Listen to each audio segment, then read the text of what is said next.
Welcome to Secure Strides, the podcast where we explore the intersection of technology, cybersecurity, and digital trust, advancing our collective safety and security in our connected world. For each episode, we will dive into conversations with experts, academics, and thought leaders, discussing the latest trends, challenges, and solutions in cybersecurity and digital resilience. From preparing for the jobs of tomorrow to fostering dialogue on secure, reliable digital systems, Secure Strides is your guide to navigating the ever-evolving landscape of cybersecurity. My name is Doshima Dabo Azwana, and I'll be your host as we gain insights, knowledge, and strategies to stay ahead and secure our rapidly changing digital environment.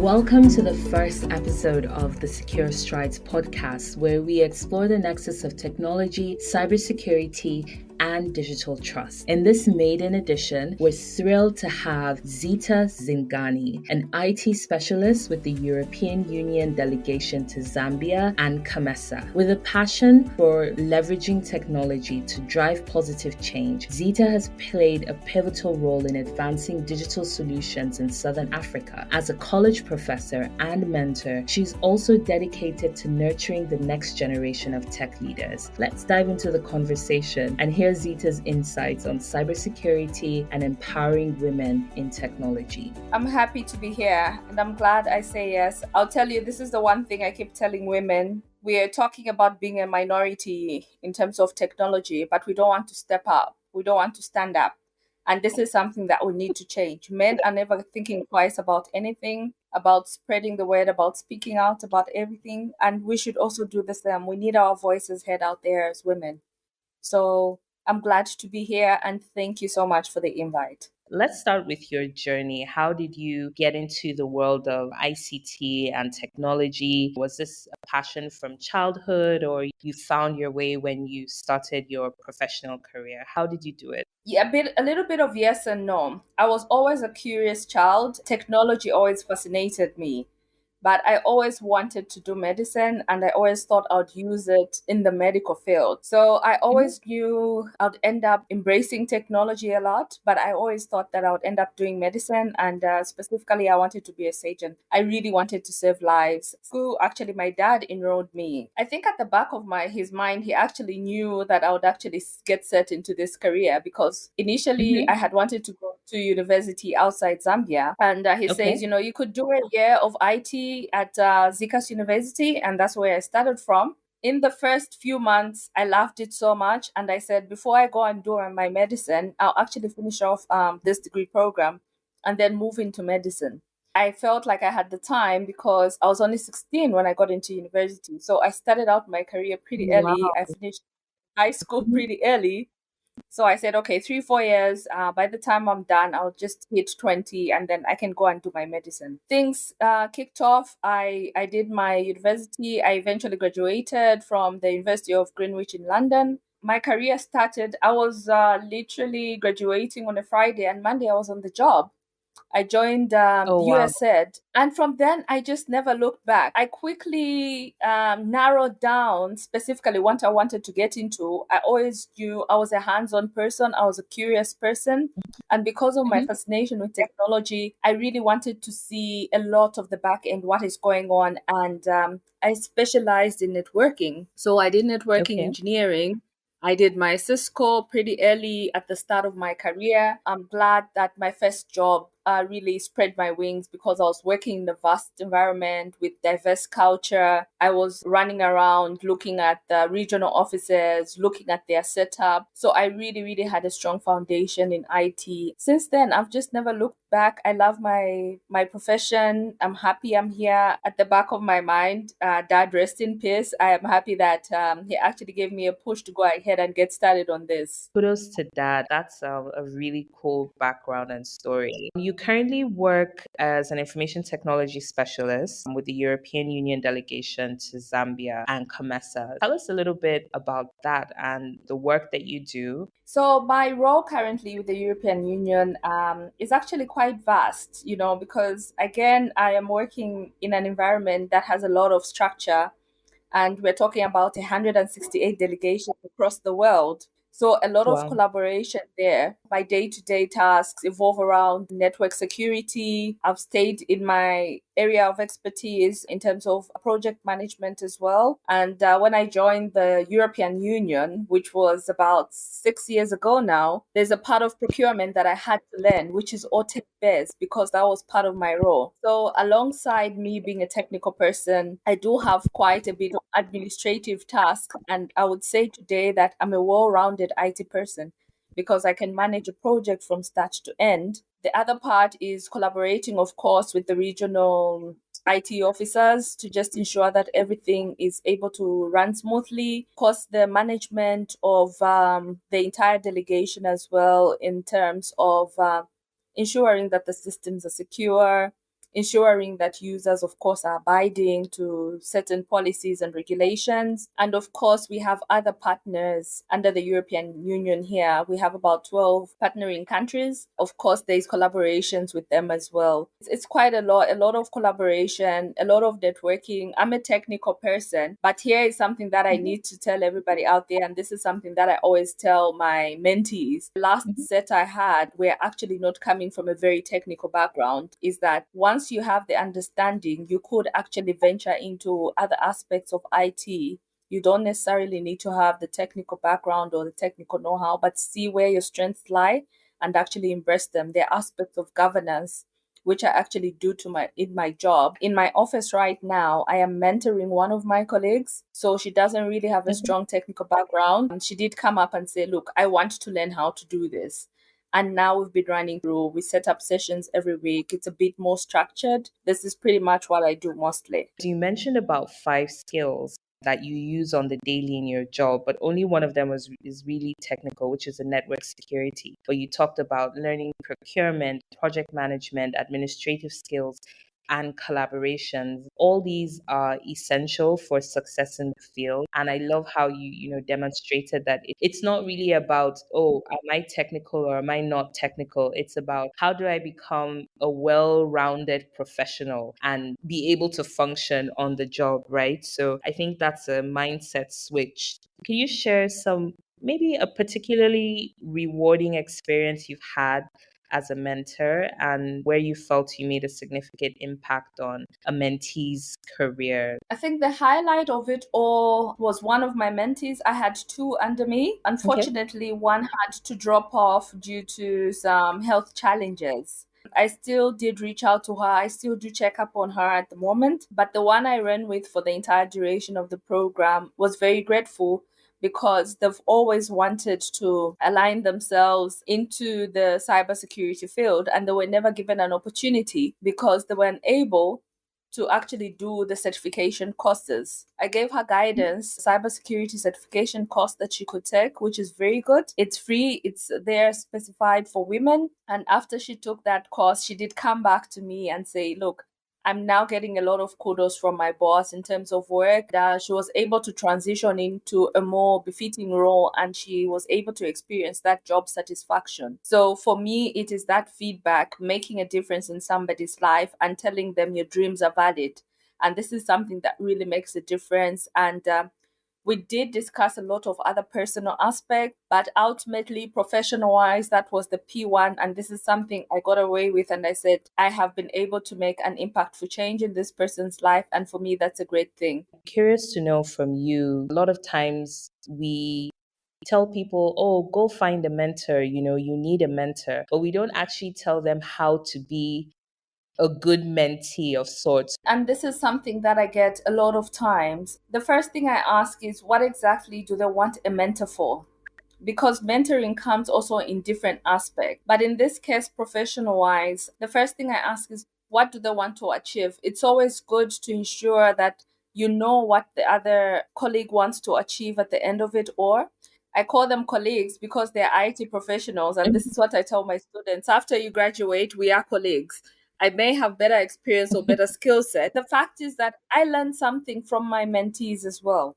So it's really a symbiotic relationship. What I've come to realize, especially in the technical field, is that while I'm able to mentor you on certain aspects, somebody who is Right. more specialized, I'll give you an example of a programmer. I know other colleagues because I have a wide network in IT, not only with people who are in my area of specialization, but I feel they'll learn more in terms of skill set from a fellow developer.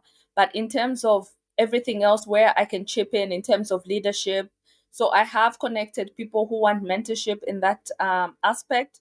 And the ones I take up, we're always clear with the deliverables, and I always make it clear to them that this is a symbiotic relationship. So this is something that I always look out for. This is something that I always insist on. How can I help? Am I the right person to help you? So mentoring is just not basically picking somebody from anywhere and accepting to mentor them. So it's always very, very important that at the beginning, before you even start the mentorship, find out what the person wants to achieve at the end of the day, and then you'll be better placed to actually give them the right guidance. You've spoken about, your students, and, earlier in your bio, I did mention to the audience that, you do lecture and you do teach. Let's talk about that for a moment. How did you get into sort of teaching at the university level? Like, what are some of the biggest challenges that you're seeing, students in Southern Africa facing at the moment as they try to build their careers?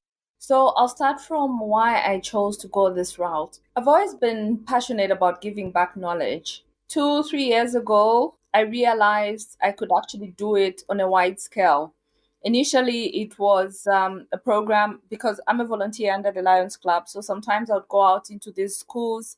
I also belong to the Women Intake program, and would go out to these schools and just try and speak to girls, try and speak to the boy child as well about technology. And I felt I could do more with my skill set. Passion of wanting to give back really got to me. And at that point, I said I could actually go into a university and actually be able to teach students. I did apply to a couple of universities where I felt I could impact more. I got in. I actually did start with another university called Gideon Robert University. They still call back for their distance learning, but I'm not with them full time. Okay. And then I got into NEPA full time.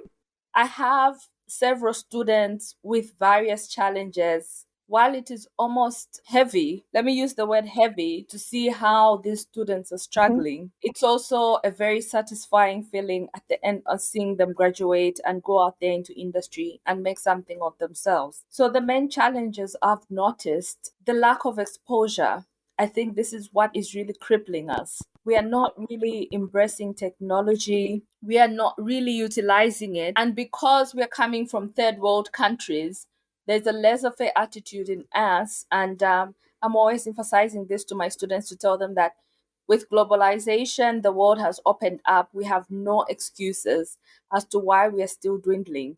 And I'm still working on my final thesis for my PhD, and I'm looking at how emerging technologies can help third world countries industrialize. And there's a lot of work there. So even when I go into some of these regional offices, some of these local offices, the ministries, you find it's the same thing. I'm having a chat with their technology director and I'm looking at what challenges. And the one thing that comes up is that we need a mindset shift in Africa. And that's for sure. What ways would you suggest you try to close that gap? What approach would you take to doing that? One, we need to expose them early. Once we expose them early, Right. people are actually, most of these students are actually going to be able to actually embrace some of these concepts. And we have what we call STEM fields, which is the science, technology, engineering programs in schools. So these are actually being collaborated a lot in high school, but I feel that is too late. When I'm looking at what a child in primary school in Japan is learning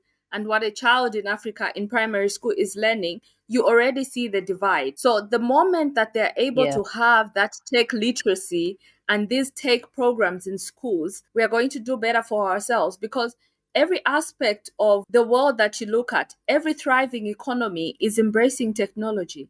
And sadly, Africa, despite everything that we have, all the knowledge that we have, because we are not embracing the technology. This is why we find that even our economies are crumbling. So the moment we're able to actually expose these children at an early stage, create outreach programs, a lot of these things, change the mindset. And I think once we do that, we're going to be able to do a lot more. The education, the continuous learning, as much as we are learning our math, as much as we are learning our English, I don't think technology should be an optional subject. It should be a mandatory subject. So once we start from there, we're going to do a lot for ourselves, and we should really see a shift. We have this 2030 vision under the African Union.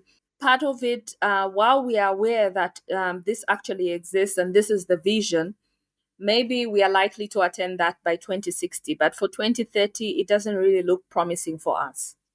So once we do that, let's start with the mindset shift, and we'll see a lot of things changing. So for me, that's what I would do. That's the magic touch. You talked about how fast things are changing across the world. I'd love to know how you incorporate sort of information about, new trends and development into your teaching and your curriculum when you do engage with your students in class.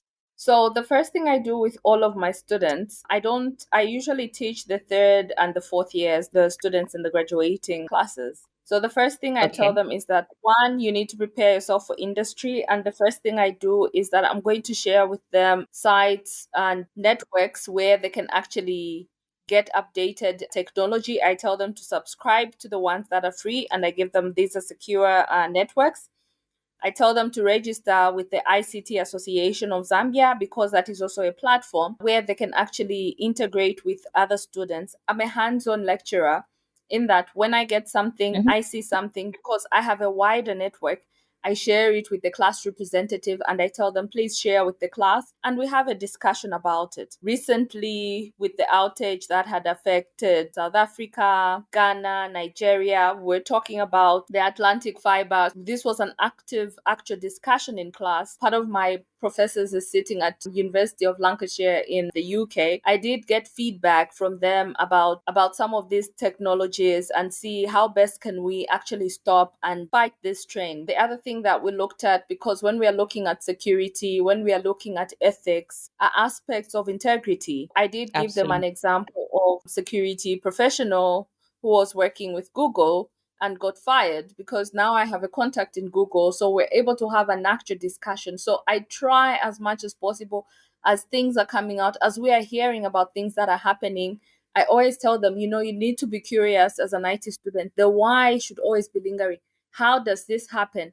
When you're on your phone and you're downloading an application, how does this happen? How did it get to the App Store? How did it get to the Play Store? So it's those simple things that you start actively thinking about, and you're thinking about, how then is Korea able to make this Samsung phone? What are they using? The moment you keep asking the how and the why, and the moment you keep creating and giving yourself answers to those how and why questions, is when you're able to now actually be aligned. For the final year projects, I always tell them, pick on something that is happening out there that has not yet been developed in this country, so that your end of year graduation project is actually meaningful and you could actually start a business out of it. There are people who start their projects and it's their business and they're running with it. So these are some of the things that I'm always telling them. And this is how I try to keep them as close as possible to the things that are happening in developed countries. And right now, I'm trying to see if we could get on a mentorship program. There's one that I've identified under the ITU that I'm pushing for most of them to get into, because then it gives them 6 months of internship to work in that office. In my office at the European Union as well, we do have internship programs. So these are some of the things that I encourage them to get on, because when you come into an environment that is exposed, it also helps you a lot. I do my best and I always tell them, please listen to the tech news whenever you can. It's effortless. When you're having your lunch alone, get on your phone. And also the content, because now we are living in a world of social media. Who you follow, what you follow up with will actually bring you suggestions based on interest. And that's another way that you can keep yourself abreast with technology and what's happening, the new trends that are out there. So these are some of the things that I always try to emphasize right at the start of the year and the semester. We've seen students really do a lot for themselves. And I'm hoping that at the end of this year, we can have an actual exchange program come to fruition. That's amazing. And kudos to you for really going the extra mile with your students. And the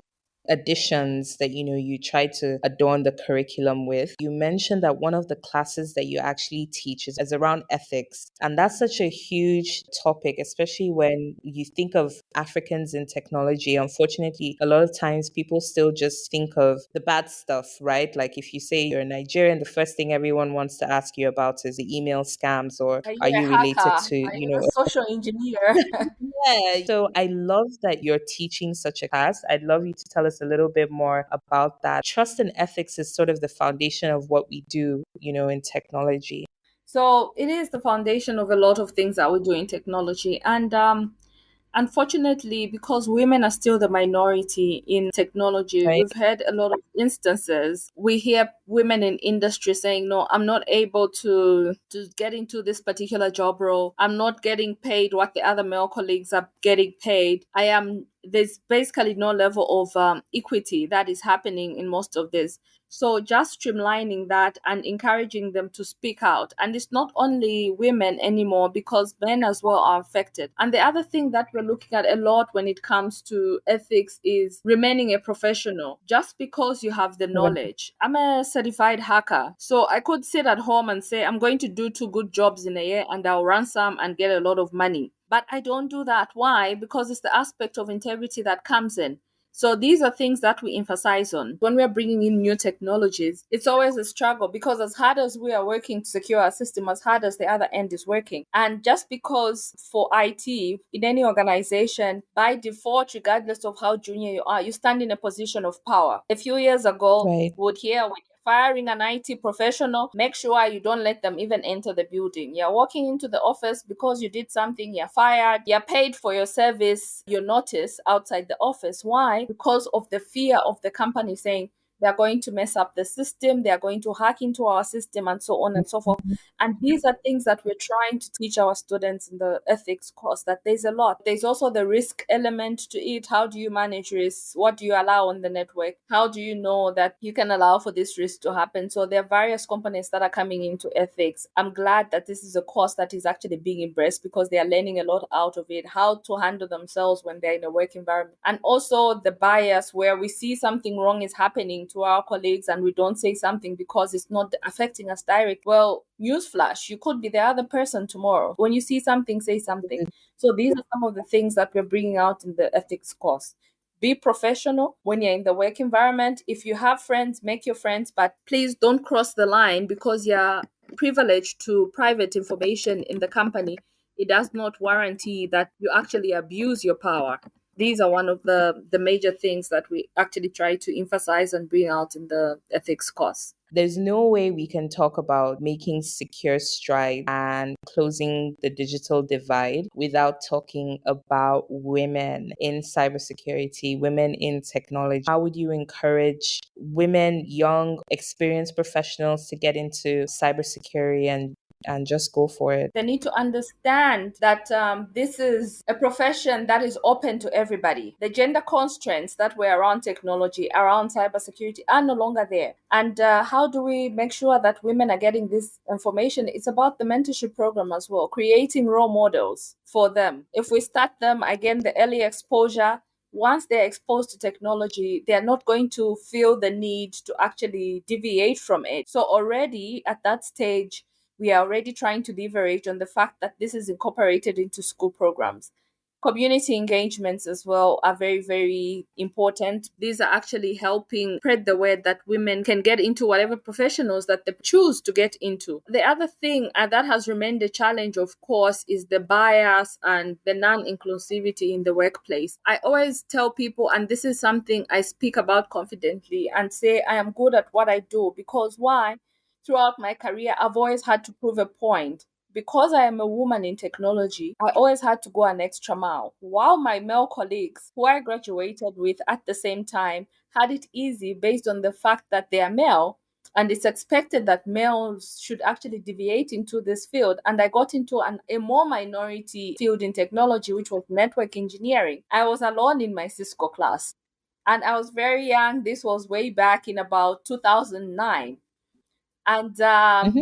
I remember the tutor asking me and say, "Are you sure this is what you want to do?" Halfway through the program, he kept asking, "Do you think you'll actually be ready for the exam?" And I asked him, am I not coping with the work? Do you feel I'm not doing the work as I should? Do you need to give me more guidance? And he said, "No, because you're a pretty girl." And at Oh, that point, wow. I had a moment. It had absolutely nothing to do with me not being able to actually do the work in class. But because I'm a pretty girl, I don't need to struggle to learn all these things. These are things that now we need to talk about openly as women.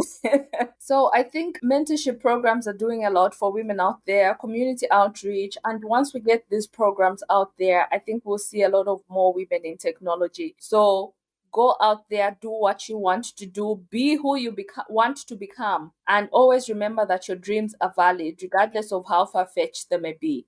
If you dream to it for better, for Google, it's not too far fetched. You can actually get there. Your dreams are absolutely valid. We can't say that enough. In cyber now, we have this concept of resilience, right? And it's not about if you're going to get a cyber attack or if your systems are going to be compromised. Conversation in the industry now is about when it does happen, how are you going to recover from an incident? So as we wrap up, I always love to ask about career journeys and those moments when we have a bad day or we go through a challenging situation. Every professional will have their moment of an incident. So my final question for you is, how did you overcome the worst days so far in your career? What did that teach you about yourself? How did you bounce back and keep on going? Oh, I have a lot of stories to tell. But let me pick I love that. on I think my favorite one is on my first job. I did Okay. a lot of website management. Well, according to me, I was actually working in a test environment. Unfortunately, I wasn't in a test environment. I was Oh my actually goodness. on the live website. Oh People my. are logging and they're seeing all sorts of things. And funny thing is that now when I look back, I laugh because there was an incident on BBC sometime late last year Mhm. or early this year where somebody was making edits. They were teaching a new editor and they were on the live screen. And I remember they had to send an apology for that. So this happened way back in my career. And of course, you're young, you don't know how to deal with that. And you have this furious Mhm. manager who is now talking to you. How can you do this? How can you do that? So I had to get the site offline, and because I was working on the live site, I had to now sort of migrate what was in the test site onto the live site, and which meant that some of the functionality, because I wasn't really conversant then, some of the functionality Mhm. on the website remained crippled for at least a day or two. But of course, with the red eyes, the lack of sleep, the fear of I'm going to get fired, I'm going to lose my job, I think it taught me a lot of perseverance. We have those moments, the breakthrough moments, and I could see things. Everybody I knew outside my work environment who was actually a web developer came to help me on this. This is the time I also learned the power of networking when it comes to a technological environment. That's one of the major ones. And the other incidents have happened, I think, when I've matured more in my career, and I'm aware that these things happen. It's how you bounce back. It's the same with the aspect of risk. Apart from being constantly paranoid, every time I see something or there's an unusual behavior on the network, I'm always paranoid. This has unfortunately drifted into my personal life as well. I take people Mhm. with a pinch of salt, if I could say so. I find it very hard to trust people now, and I think this has spilled over from my professional life because I spend most of the time in the work environment. This is 8, 9 hours out of a day. It's way more than I spend at home, way more than I spend with my family. So the mindset shift has really gotten to me. But I think that was the first challenge, being on the first job, the fear of losing your job, and persevering to correct it. And it taught me a lot about that. And also just understanding that human error will always be there. You can't eliminate it 100%. And when I started doing support, it taught me a lot of patience with users who are not technologically conversant, and being able to remain calm. Even if they ask you the same question 20 times that particular week, you're able to respond with a particular kind of grace. So these have been the main lessons for me.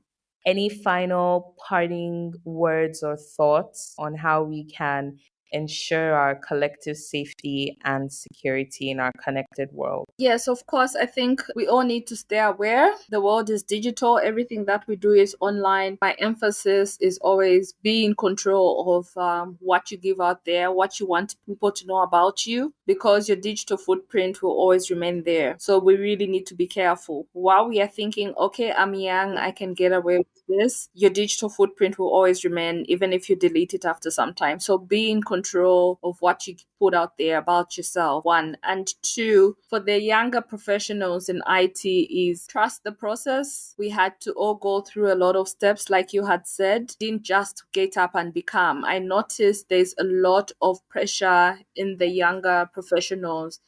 I want to become a manager. I want to become a director. While you want to become that, and also while doors are opening for women, and we say we want a seat at the table, be the woman who deserves the seat at that table. Because if you're not, you're ruining for everybody else who's coming behind you. Let's make sure that we have the technical know-how, we have the knowledge of what we're talking about, and let's ensure that we trust the process as well. We all go through phases, and let's use the mentorship programs because they're really, really good. I love it. I love that. Thank you so much, Zita, for coming on the show. It was a pleasure to speak to you, and thank you for sharing your experiences with us. Thank you so much for having me. I'm glad to be here. I hope that we'll reach out to a lot more people out there across the globe.